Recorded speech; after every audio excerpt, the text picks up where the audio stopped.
तो आप देख रहे थे इस वक्त की सुर्खियां। खबरों पर डालते हैं विस्तार से नजर और आज की बड़ी खबर यानी कि पर्यावरण से जुड़ी खबर से करते हैं शुरुआत। विश्व पर्यावरण दिवस पर प्रधानमंत्री नरेंद्र मोदी ने कहा है कि पर्यावरण की रक्षा के लिए भारत के प्रयास बहुआयामी हैं। पीएम मोदी ने कहा कि भारत ने भूमि क्षरण और मरुस्थलीकरण की समस्याओं से निपटने के लिए कई प्रकार के उपाय किए हैं। भारत वक्त से पहले अपने तय लक्ष्यों को हासिल कर रहा है तो नवीकरणीय ऊर्जा के क्षेत्र में नए कीर्तिमान स्थापित कर रहा है। प्रधानमंत्री ने कहा कि भारत की विकास योजनाओं में प्रकृति की चिंता शामिल है और भारत परंपरागत तरीके से प्रकृति प्रेमी देश रहा है।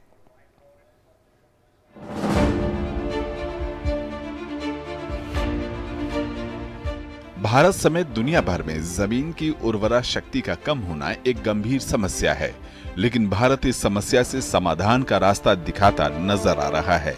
हिंदुस्तान ने न सिर्फ वो बड़े कदम उठाए हैं जिससे देश में जमीन का बंजर होना कम हुआ है, बल्कि उसकी उर्वरा शक्ति को बढ़ाने पर भी बहुत तेजी से काम हो रहा है। प्रधानमंत्री मोदी ने विश्व पर्यावरण दिवस के मौके पर दिल्ली के विज्ञान भवन में मिट्टी बचाओ आंदोलन पर एक कार्यक्रम में शिरकत की। पीएम मोदी ने इस मौके पर एक प्रदर्शनी का अवलोकन किया तो उन्होंने लोगों को मिट्टी के स्वास्थ्य के प्रति जागरूक करने की बात भी कही। प्रधानमंत्री ने कहा कि भारत आज अपने प्रयासों से प्रकृति के संरक्षण पर बहुत तेजी से काम कर रहा है। आज जो क्लाइमेट के लिए दुनिया परेशान है, उस बर्बादी में हम लोगों की भूमिका नहीं है, हिंदुस्तान की भूमिका नहीं है। विश्व के बड़े और आधुनिक देश न केवल धरती के ज्यादा से ज्यादा संसाधन का दोहन कर रहे हैं, बल्कि सबसे ज्यादा कार्बन एमिशन भी उन्हीं के खाते में जाता है। पर्यावरण संरक्षण के लिए बीते 8 वर्षों में केंद्र सरकार द्वारा किए गए बड़े रिफॉर्म का जिक्र करते हुए प्रधानमंत्री ने बताया कि भारत ने अपने तय लक्ष्य से पहले ही पेट्रोल में 10% एथेनॉल मिश्रित करने का मुकाम हासिल कर लिया है, जिसका सीधा फायदा देश के किसानों को मिला है। भारत इस लक्ष्य पर तय समय से 5 महीने पहले पहुंच गया है। इससे करीब 27 लाख टन कार्बन एमिशन कम हुआ है। भारत को 41,000 करोड़ रुपए से ज्यादा की विदेशी मुद्रा की बचत हुई।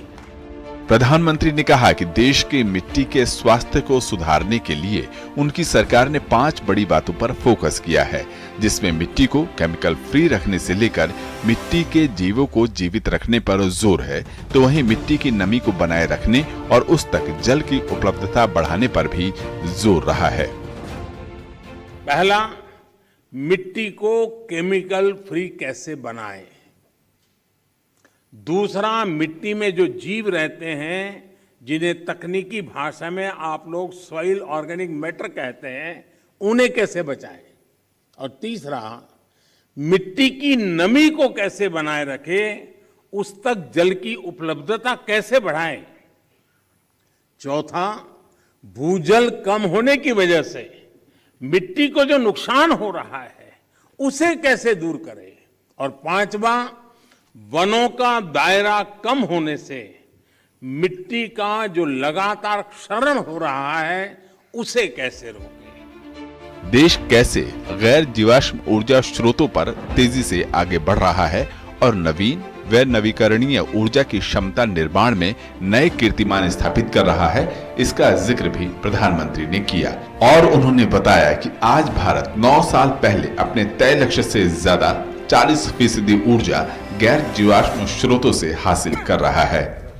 और इस वक्त एक बड़ी खबर उत्तराखंड से आ रही है और ये बड़ी खबर एक दुर्घटना को लेकर है, जो कि उत्तराखंड में एक बस खाई में गिरी है और यमुना घाटी में यात्रियों की बस खाई में गिरी है। ये इस वक्त की एक बड़ी खबर और 22 लोगों के मरने की सूचना, ये बेहद गंभीर और एक बड़ी खबर है। डामटा के पास रिखाऊ में बस हादसा हुआ है और ये बस गिर गई है। इसमें लगभग केरल के 40 यात्रियों से सवार बस जो है वो खाई में गिरी है और जिनमें से बड़ी संख्या में लोगों के मारे जाने की भी खबर आ रही। घटनास्थल पर राहत और बचाव कार्य जारी है और यमुना घाटी में यात्रियों की बस खाई में गिरी है। उसकी वजह से भीषण बस हादसा हुआ। 40 यात्री लगभग सवार थे और फिलहाल जो शुरुआती जानकारी है 22 लोगों के मरने की सूचना है। ये बड़ी दुखद खबर इस वक्त की।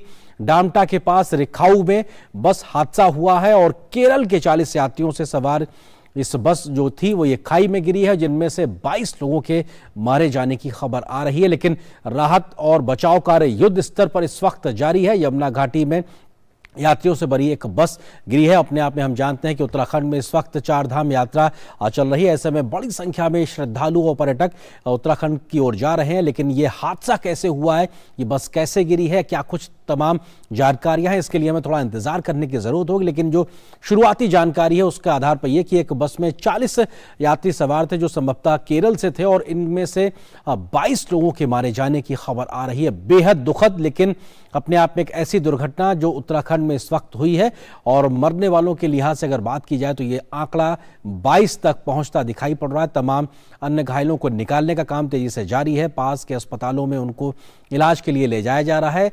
जिला प्रशासन से लेकर राज्य सरकार के तमाम आला अधिकारी इस रेस्क्यू ऑपरेशन की निगरानी कर रहे हैं। मौके पर तमाम लोग राहत कार्य के लिए जुटे हुए हैं।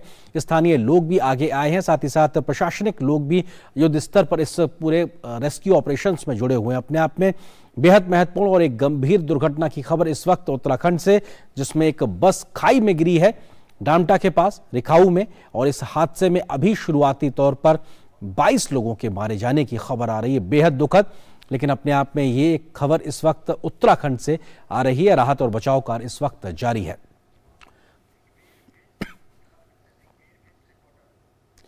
और हमारे संवाददाता इस वक्त दिग्वीर विष्ट हमारे साथ में जुड़ गए हैं। विष्ट, क्या कुछ जानकारी आपको इस वक्त और मिल पा रही, जरा बताइए विस्तार से, कब ये घटना हुई? के आसपास की घटना है, डामटा के समीप दुर्घटना हुई है और रेस्क्यू कार्य मौके पे है लगा हुआ है और जनपद के डीएम, एसपी और ये मौके के लिए रवाना हो चुके हैं और जिसमें यह है कि ये बताया जा रहा है कि 22 लोगों की मरने की सूचना है। तो अभी तक ये कंफर्म नहीं हो पाया कि गाड़ी में सवार थे। लगभग ये बताया जा रहा है लगभग इसमें जो गाड़ी गिरी है लगभग 200-300 मीटर नीचे गिरी है और खड़ी पहाड़ी है और रेस्क्यू कार्य जारी है। तो देर रात हो चुकी है लेकिन अभी पूरा प्रशासन का अमला वहां पे पहुंचा हुआ है और शासन से भी मॉनिटरिंग की जा रही है। तो ये बताया जा रहा है कुछ कुछ मध्य प्रदेश से और कुछ लोगों का कहना है कि कुछ लोग केरल के रहने वाले। अभी तक ये प्रशासनिक तौर से कोई पुष्टि नहीं हो पाई। दिग्वीर, एक चीज ये फिर से दोबारा बता दीजिए, कितने बजे के आसपास की ये घटना है और जिस जगह पे ये घटना हुई है वो जिला मुख्यालय से लगभग कितनी दूर है और वहां तक पहुंचना क्या ज्यादा मुश्किल है, कितना वक्त लगता है? जी आपको बता दूं लगभग 7 बजे की घटना है और ये उत्तरकाशी के सुदूरवर्ती क्षेत्र जो कि डामटा के पास जो बैरियल है, जो विकास नगर होते हुए उत्तरकाशी जनपद प्रवेश किया जाता है, उसी के पास की घटना है। और इसमें जो 22 लोगों की रात की सूचना बताई जा रही है, तो 3-4 लोगों घायल होने की सूचना बता रहे हैं। तो ये वीडियो सामने आया हमारे पास, इसके तहत ये जानकारी मिल रही है। अभी जिला प्रशासन का जो अमला है वो मौके पे पहुंच चुका है, पूरा प्रशासन मौके पे है और इसमें अभी आपको बता दूं कि सबसे बड़ी बात है कि जनपद उत्तरकाशी से लगभग 180-185 किलोमीटर दूर है। जी अच्छा, चूंकि एक जानकारी ये भी आ रही है कि केरल के तमाम यात्री इस बस में सवार थे, तो क्या ये एक धार्मिक यात्रा पे जा रही बस थी? क्योंकि हम जानते हैं 4 धाम यात्रा भी इस वक्त उत्तराखंड में चल रही, इसको लेकर कोई शुरुआती जानकारी दिग्वीर आपके पास?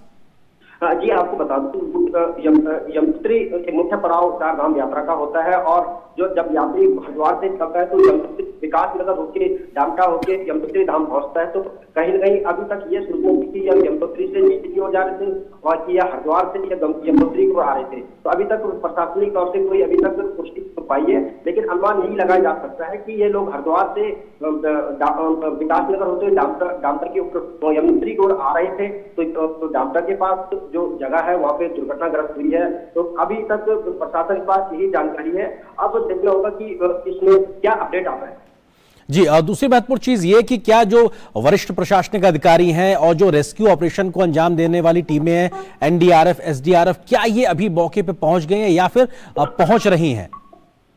जी आपको बता दूं कि जनपद का जो आपदा प्रबंधन है और एसडीआरएफ है, एनडीआरएफ है, ये मौके पे पहुंच चुके हैं और इसका काम रेस्क्यू कार्य चल रहा है। और जिसमें एक एम्बुलेंस बरकोट से भेजी गई है, एक एम्बुलेंस नौगो से भेजी गई है और एक एम्बुलेंस नैनबाग से रवाना की गई है। तो अब ये देखना होगा कि अभी प्रशासन की ओर से अभी पुख्ता डिटेल नहीं आ पाई है, जानकारी नहीं पाई है कि गाड़ी में कितने लोग सवार थे और ये कहाँ के रहने वाले थे, केरल के थे कि मध्य प्रदेश के थे, अभी तक इस पर अभी पूरी पुष्टि नहीं हो पाई।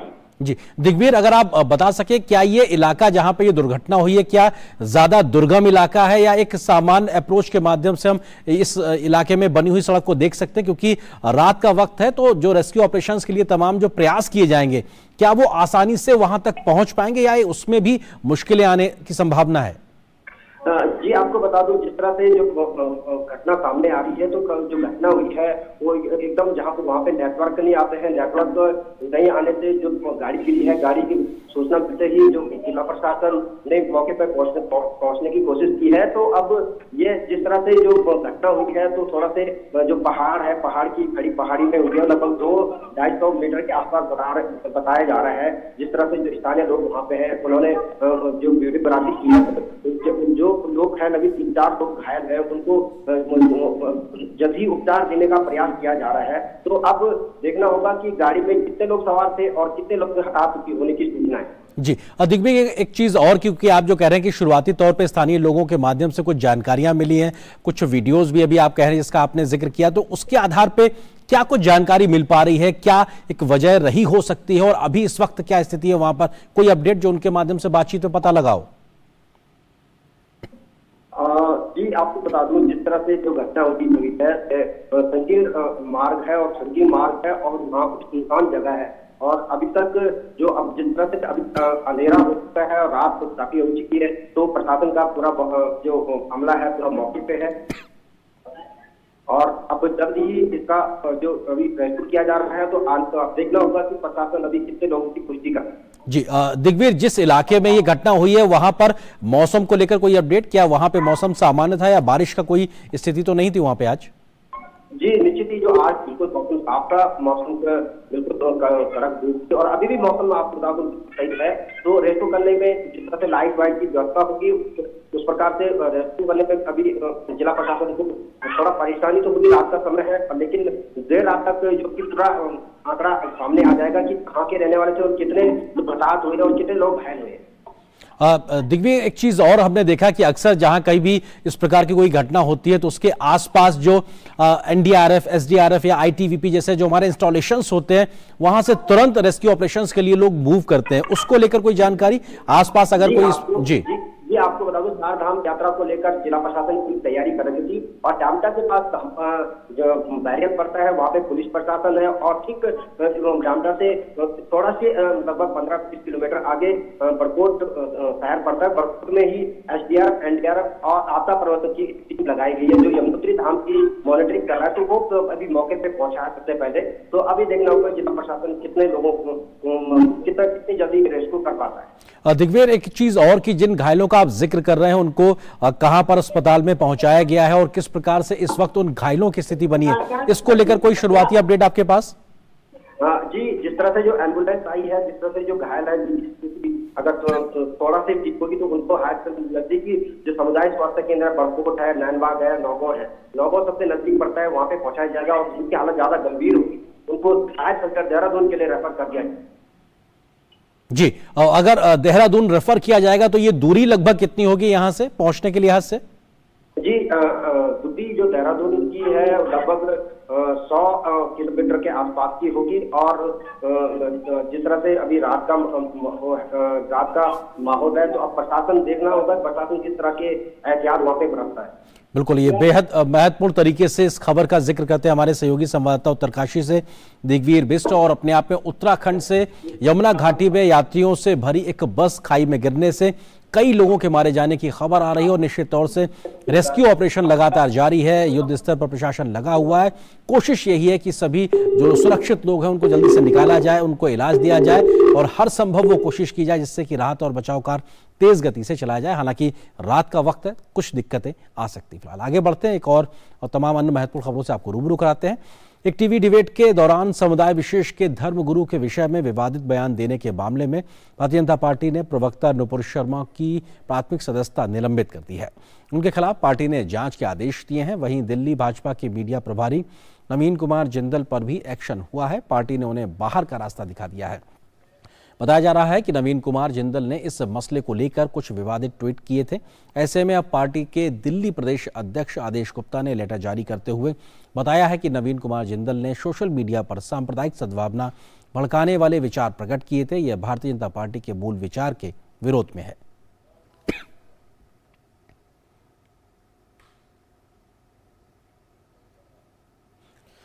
वहीं इससे पहले भारतीय जनता पार्टी के राष्ट्रीय महासचिव अरुण कुमार ने एक प्रेस नोट जारी कर स्पष्ट किया है कि वह किसी धर्म या संप्रदाय का अपमान करने वाली या उसे नीचा दिखाने वाली किसी भी विचारधारा के खिलाफ है। भाजपा महासचिव ने वक्तव्य में कहा है, मैं किसी का नाम लिए बिना कहा कि पार्टी कभी ऐसे लोगों या ऐसे विचारों को प्रोत्साहित नहीं करती है। पार्टी सभी धर्मों का सम्मान करती है और किसी भी धर्म गुरु के अपमान की कड़ाई से निंदा करती है।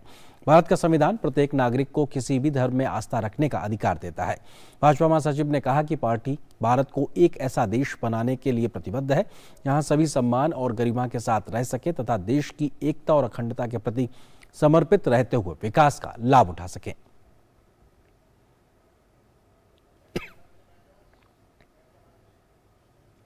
और खबर कानपुर से जुड़ी हुई। कानपुर में हुई हिंसा के मुख्य आरोपी हयात जफर हाशमी समेत 4 आरोपियों को कोर्ट ने 14 दिन की जुडिशियल रिमांड पर भेज दिया है। इससे पहले कानपुर हिंसा के मास्टरमाइंड जफर को कड़ी सुरक्षा घेरे में कोर्ट में पेश किया गया। जफर के साथ 3 अन्य आरोपियों को भी कोर्ट में पेश किया गया। कोर्ट ने आरोपियों को 14 दिन की जुडिशियल रिमांड पर भेज दिया है। जानकारी के मुताबिक पुलिस कल कोर्ट में 5 अन्य आरोपियों को भी पेश करेगी। जफर से पूछताछ में कई चौंकाने वाले खुलासे हो सकते हैं। पीएफआई के कनेक्शन और उपद्रव के पीछे राजनीतिक व्यक्तियों की भूमिका का भी खुलासा हो सकता है।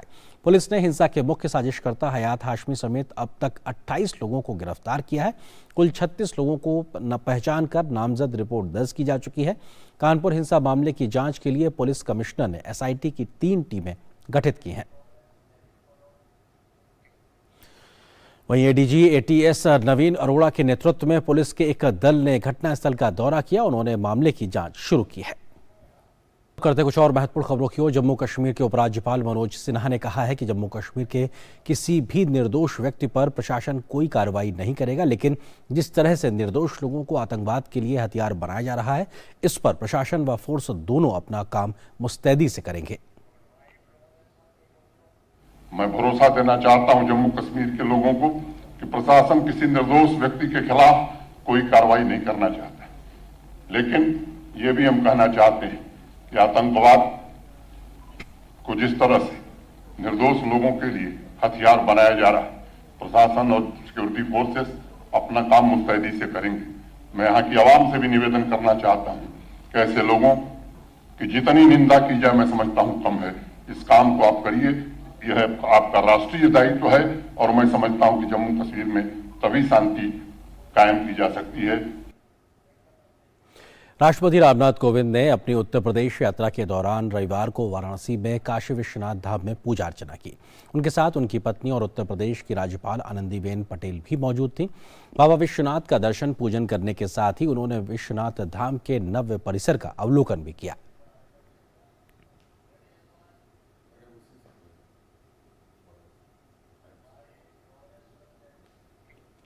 वहीं इससे पहले उन्होंने संत कबीरदास के निर्वाण स्थल मगहर का दौरा किया। इस अवसर पर प्रदेश की राज्यपाल आनंदीबेन पटेल और मुख्यमंत्री योगी आदित्यनाथ भी मौजूद थे। राष्ट्रपति ने निर्वाण स्थल परिसर में पौधारोपण किया। राष्ट्रपति ने सफेद चंदन का पौधा लगाया। राज्यपाल और मुख्यमंत्री ने भी पौधारोपण किया। राज्यपाल आनंदीबेन पटेल ने परिजात और मुख्यमंत्री योगी आदित्यनाथ ने रुद्राक्ष का पौधा लगाया। वहीं उन्होंने शिक्षा, संस्कृति एवं पर्यटन से जुड़ी 86.76 करोड़ लागत की विभिन्न विकास परियोजनाओं का लोकार्पण भी किया।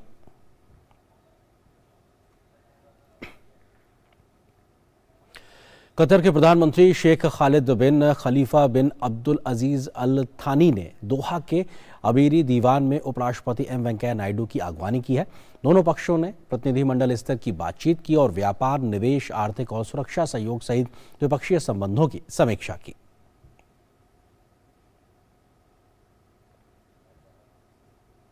प्रधानमंत्री मोदी सोमवार को नई दिल्ली में प्रधानमंत्री जन समर्थ पोर्टल लॉन्च करेंगे। सरकारी ऋण योजनाओं को जोड़ने वाला यह राष्ट्रीय पोर्टल अपनी तरह का पहला प्लेटफॉर्म होगा जो सीधे लाभार्थियों को ऋणदाताओं से जोड़ेगा। प्रधानमंत्री मोदी कल सुबह 10:30 बजे वित्त मंत्रालय और कॉरपोरेट कार्य मंत्रालय के साप्ताहिक समारोह का उद्घाटन भी करेंगे। सप्ताह भर का यह आयोजन आज़ादी का अमृत महोत्सव के अंतर्गत 6 जून से 11 जून तक मनाया जाएगा। इस अवसर पर प्रधानमंत्री एक डिजिटल प्रदर्शनी का उद्घाटन भी करेंगे जो पिछले 8 वर्ष में इन दोनों मंत्रालयों की यात्रा दर्शाएगी। प्रधानमंत्री मोदी इस अवसर पर 1, 2, 5, 10 और 20 रुपए के सिक्कों की विशेष श्रृंखला भी जारी करेंगे। इस विशेष श्रृंखला पर आज़ादी के अमृत महोत्सव का लोगो होगा और यह दृष्टिबाधित लोगों द्वारा भी आसानी से पहचाना जा सकेगा। यह कार्यक्रम देश के 75 स्थानों पर एक साथ आयोजित किया जाएगा और प्रत्येक स्थल पर मुख्य स्थल से वर्चुअल माध्यम से जुड़ा भी होगा।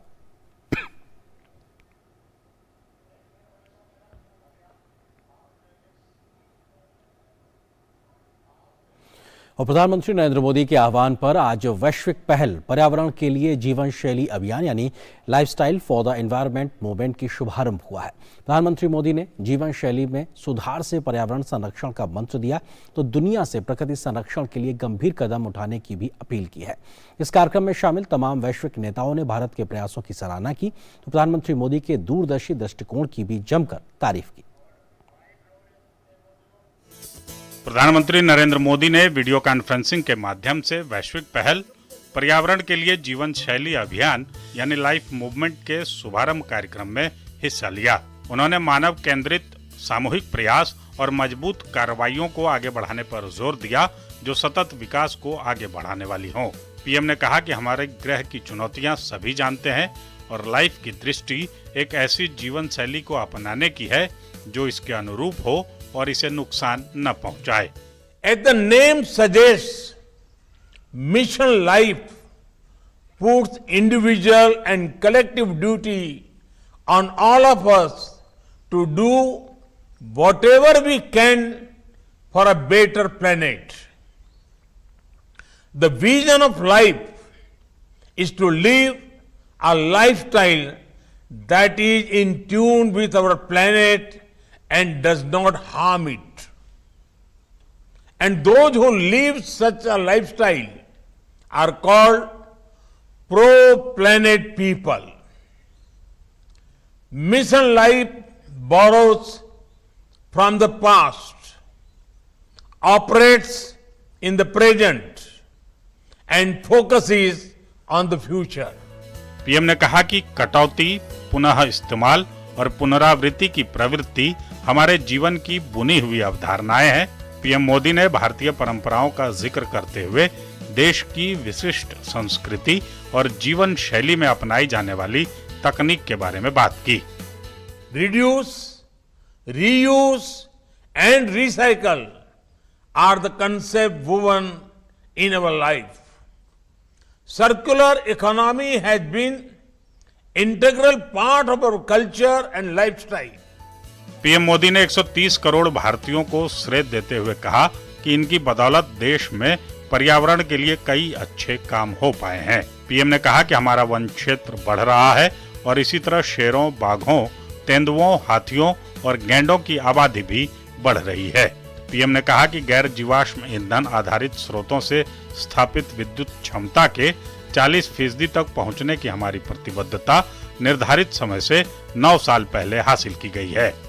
Our commitment to reach 40% of installed electricity capacity from non-fossil fuel based sources has been achieved 9 years ahead of schedule.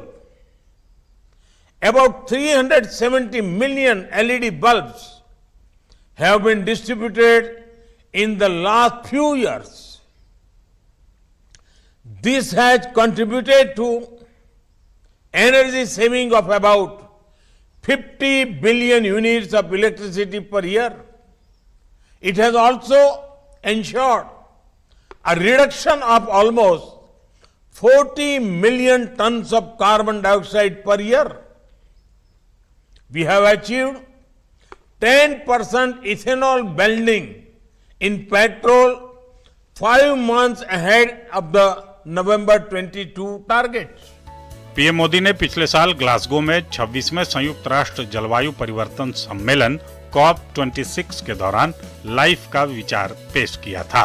यह विचार पर्यावरण के प्रति जागरूक जीवन शैली को बढ़ावा देता है, जो बिना गंभीर विचार किए और विनाशकारी उपभोग के बजाय सोच समझकर और विचार आधारित उपयोग पर केंद्रित है। कार्यक्रम को bill and Melinda Gates foundation के सहाध्यक्ष बिल गेट्स, जलवायु अर्थशास्त्री निकोलस स्टर्न, न्यस थ्योरी के लेखक professor Cass Sunstein, World Resources Institute के CEO और अध्यक्ष अनिरुद्ध दास गुप्ता और विश्व बैंक के अध्यक्ष डेविड मलपास सहित अन्य गणमान्य लोगों ने संबोधित किया। तो छोटी छोटी जगहों से आने वाले तमाम खिलाड़ियों को नई पहचान मिल रही है, नए मौके मिल रहे हैं। खेल के लिहाज से देश में तमाम प्रकार की सुविधाएं बढ़ रही हैं। इसी खबर के साथ न्यूज नाइट के संग में फिलहाल लेते हैं, लेकिन DD न्यूज पर खबरों का सफर लगातार जारी है। नमस्कार।